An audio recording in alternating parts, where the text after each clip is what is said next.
ትዳር አይገዛም፣ ፍቅር አይገዛም። ፍቅር ይፈቀራል፣ ይወደዳል፣ ይኖራል እንጂ አይገዛም። በብር የምትገዢው ፍቅር የለም፣ በብር የምትገዢው ትዳር የለም።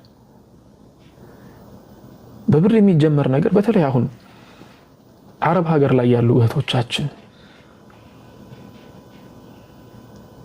ብራቸውን ሰብስባችሁ ወደ ወንዱ የምትልኩ ከሆነ ወንዱ በእናንተ ላይ ጥገኛ ሆኖ የሚኖር ከሆነ አንድ ቀን ብሩን ብታቆሙት ምን እንደሚከሰት ታውቃላችሁ? አብዛኞቻቸው አይተውታል። መንገርም አይጠበቅብኝም። ምክንያቱም ብሩን ከታደርገውት ምን እንደሚከሰት አይተውታል። እንዲሁም ብሩን ማትለኪ ከሆነ አንቺና እኔ ምንም ንግግር የለንም፣ አይፈታትም። ደግሞ ንግግር የለንም ይላል፣ እዚያው ጋር ንግግሩን ከት ያደርጋል። አይፈታትም፣ አየር ላይ አንጠልጥሎ ያቀራታል ማለት ነው። በእንጥልጥል ትቀራለች። በቃ ተፈታ አልተፈታች፣ ኖራ አልኖረች፣ አይደውልላት፣ አያናግራት። ይሄ ትልቅ ስህተት ነው። ይሄንን ስህተት ደግሞ ያመጣችሁት የመጀመሪያ ምርጫው ጋር ነው የተሳሳታችሁት። ምክንያቱም ምርጫው ላይ ሚስት የሚሆን ባልን መምረጥ ትልቅ ስህተት ነው። ባል የሚሆን ባል ነው የሚመረጠው፣ ሚስት የሚሆን ባል አይደለም የሚመረጠው።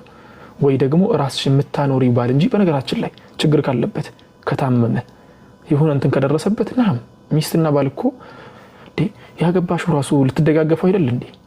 ሲደክምሽ ሊደግፍሽ፣ ሲደክመው ደግሞ ልትደግፊው አይደል የተጋባችሁት? ግን ጤነኛ ሆኖ መስራት እየቻለ እሱ ሀገር ቤት ስላለ ብቻ ቁጭ ብሎ አንቺን ብር የሚጠብቅና አንቺ ከዚህ ብር የምትልኪለት ከሆነ ይቅርታ አድርጊልኝ፣ ትዳር የሚገዛ እቃ አይደለም። አንድ ይሄ ነው።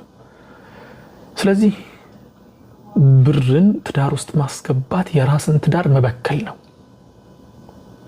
ይሄን ነገር ዛሬ አይደለም የተናገርኩት፣ የዛሬ 4 ዓመት ስናገር ነበር። የዛሬ 4 ዓመት እባካችሁ በብራችሁ ትዳራችሁን አትበጥብጡ ብዬ ማለት ነው። በብራችሁ ትዳራችሁን አትበክሉ። አንዴ ወደ ትዳር ብራችሁን አስገባችሁ አይደለ? ቻሉት خلاص። ትዳራችሁን የምትፈልጉ ከሆነ ቻሉት። ከዚያ በኋላ ያለውን ነገር ቻሉት خلاص። ምክንያቱም ጀምራችኋል፣ አንዴ ገብታችሁበታል።